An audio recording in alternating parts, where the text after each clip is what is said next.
کہ متع کیا چیز ہے؟ بس اتنا ہی. تھوڑا سا سوال آگے بھی ہے کہ پھر کیا آپ تشریح کریں گے تو درمیان میں سوال آ جائے گا. سوال ان کا میں پڑھ دیتا ہوں. انہوں نے لکھا ہے کہ جو لوگ اس وقت عرصہ دراز سے غیر ممالک کے اندر اپنے بیوی بچوں سے دور ہیں تو کیا ان کے لیے کچھ اس قسم کی کوئی گنجائش ہے شریعت کے اندر؟ سوال ان کا یہ. اللہ اکبر. متع کے بارے میں پہلے تو یہ بات صاف ہونی چاہیے کہ وہ ہے کیا، کہ ان کے کتابیں دیکھنے سے پتہ چلتا ہے کہ جو اس پر لکھتے رہتے ہیں ان کا ذہن صاف نہیں. وہ جو کوئی متع کے بارے میں لکھتے ہیں وہ تو صریح زنا ہے کہ شادی شدہ عورت کرے، ایک وقت میں کئی آدمی اس سے تعلق رکھیں، ادھر ایک فارغ ہوا دوسرا اس پر سوار ہو گیا، ایسا متع بیان کرتے ہیں جس کے بارے میں پھر سوال پیدا ہوتا ہے کہ یار اللہ کے رسول نے فتح مکہ کے بعد حجۃ الوداع تک اس زنا کو جائز رکھا. ایسی بدماشی حضور اجازت دیتے رہے. کوئی برائی چلی آ رہی حضور نہ روکیں وہ الگ بات ہے کہ ابھی حکم نہیں ہے، مگر یہاں تو اذن دیتے ہیں. مولانا کال لیں گے. یہ متع جائز ہے یا ناجائز یہ بعد میں پہلے متع سمجھ لیں تاکہ نبی علیہ السلام اور صحابہ پر جو اعتراض آئے گا کہ اتنی مدت آپ نے اجازت دی رکھی اور لوگ کرتے رہے، تو خدا کے لیے اس بات کو سمجھ لیں کہ متع جو ہے بالکل نکاح ہوتا ہے. اس میں وہ ساری شرطیں ہیں جو نکاح کی ہوتی ہیں کہ شادی شدہ سے نہیں ہو سکتا، جو عدت گزار رہی ہو اس سے نہیں ہو سکتا، ایک وقت میں ایک خاوند کی بیوی ہوگی، جب وہ ختم ہوگا تو عدت گزارنی پڑے گی. عدت میں اگر ثابت ہو جائے کہ بچہ ہے اس کے پیٹ میں تو بچہ پیدا ہونے تک انتظار کرنا ہوگا، اور وہ بچہ اس آدمی کا جائز بیٹا ہوگا، وراثت میں حصہ لے گا. سارے قانون وہی، اور مسلمان ہو یا اہل کتاب ہو ایسے ہی ہوگا. سارے وہ قوانین و قواعد جو نکاح بالکل نکاح ہوتا ہے. صرف فرق یہ ہے کہ دوسرا نکاح جو ہے یہ طلاق سے یا موت سے ختم ہوتا ہے. وہ نکاح جو ہوتا ہے اس میں جو مدت مقرر ہے وہی طلاق ہے، جب وہ مدت پوری ہو جاتی ہے نکاح ختم ہو. باقی سارے قاعدے قانون نکاح وارث ہوتی ہے. باقرہ سے بھی ہو سکتا ہے. ہاں وہ باقرہ سے بھی ہو سکتا ہے، مگر اس کے لیے اس کے وارثوں سے اجازت لی جائے. اور یہ بھی ہے کہ شیعہ حضرات نے بھی خیر کھلی چھٹی دے دی. ان کی حدیثوں سے بھی یہی پتہ چلتا ہے کہ یہ اجازت صرف سفر میں تھی. جن کی بیویاں گھروں میں موجود ہیں ان کے لیے نہیں تھی. جو لوگ سفر میں ہوتے تھے اور ایسا موقع آ جاتا تھا کہ خطرہ پیدا ہوگا کہ جناب ان کو اجازت تھی. ہماری حدیثوں میں بھی یہی ہے، وطن میں ہوتے ہوئے آپ نے اس کی کبھی اجازت نہیں دی. اب ہمارے یہاں تو یہی ہے کہ اللہ کے رسول نے آخر میں اس کو بند کر روک دیا، مگر اس کی خبر کئی صحابہ کو نہیں ہوئی، وہ کرتے ہی رہے. حضرت عمر رضی اللہ عنہ اپنے زمانے میں اس کو زیادہ پھیلایا، پھر لوگوں میں اس حکم کی اشاعت کی یہ بند ہے. مگر اس کے باوجود بھی کئی لوگ جو تھے صحابہ میں سے وہ قائل رہے ہیں متع کے، اس میں کوئی شک نہیں. اس لیے اس پر قیامت نہیں برپا کرنی چاہیے. ہم سمجھتے ہیں کہ یہ رک گیا، مگر آخر ابن عباس جیسے ابن مسعود جیسے لوگ جائز سمجھتے رہے ہیں، وہ حدیثوں میں موجود ہے مناظرے کرتے رہے کہ نہیں بند ہوا. تو اس لیے اس پر جو ہے نا کہ کافر ہو گئے شیعہ فلاں، یہ کوئی بات نہیں. ایک فری مسئلہ ہے کہ وہ سمجھتے کہ اب بھی ایسا نکاح جائز ہے. نکاح ہے موقت کہ وقت کی پابندی ہوتی ہے اس میں، باقی نکاح ہوتا سارے.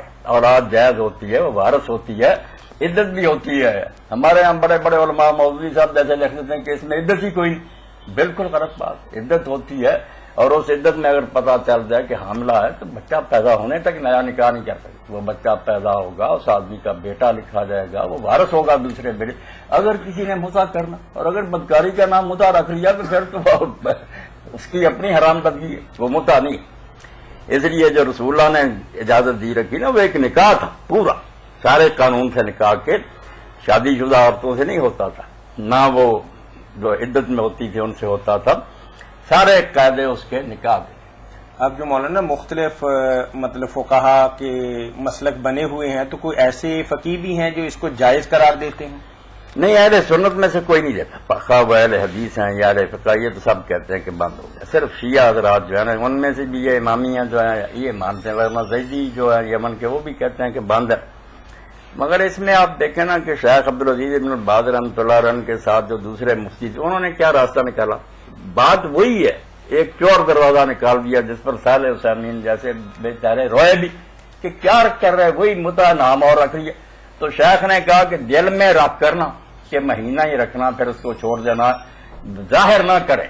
اگر کہہ دیں عقد میں اتنی مدت پھر متع بن جائے گا، دل میں چھپا دیں اتنے دنوں کے لیے بس پھر طلاق دے دیں. یہ انہوں نے کہا جو یورپ میں لوگ جاتے ہیں یہی مصیبت جو آپ نے بیان کی، تو ادھر وہ لوگ ایسا کر لیا کریں. یہ باقاعدہ ان کا چھپا ہوا فتویٰ ہے سعودی علماء کا مگر صالح عثیمین رحمۃ اللہ علیہ خلاف تھے کہ یار یہ چلاکی ہے نا، اگر متا حرام ہے تو یہ وہی متا جب آپ کے دل میں ہے کہ رکھنا نہیں اس کو تو کیا ہوا؟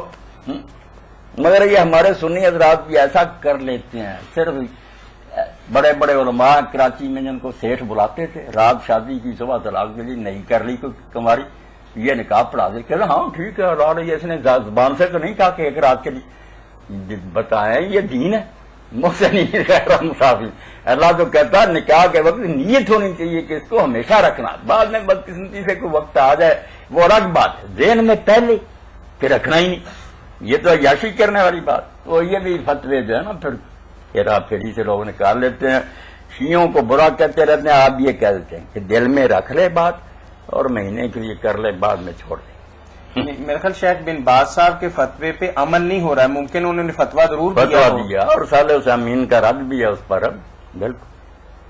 بارک اللہ فیک، یعنی آپ کا معنی یہ ہے کہ متا کی جو شرائط ہیں وہ بہت کڑی، بالکل صحیح بالکل نکاح کی طرح ہیں، نکاح اور صحیح نکاح اور متا کے درمیان صرف ایک باریک سا فرق ہے کہ نکاح جو ہے وہ ہنگامی حالت اس میں آ سکتی ہے، لیکن اس میں سے پہلے سے طے شدہ ہوتا ہے کہ ایک مقررہ مدت کے بعد ہم دونوں نے علیحدہ ہو جانا ہے، طلاق، باقی اس میں عدت بھی ہے اور باقی سارے مسئلے وہی ہیں جو نکاح کے۔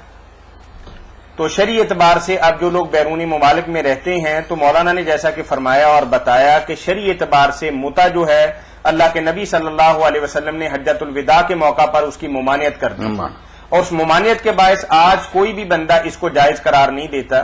اگر کوئی بھی بندہ اس پر عمل کرتا ہے تو سمجھے کہ صریحاً بدکاری کا اور اللہ کے نبی صلی اللہ علیہ وسلم کے احکامات سے روگردانی کر رہا ہے۔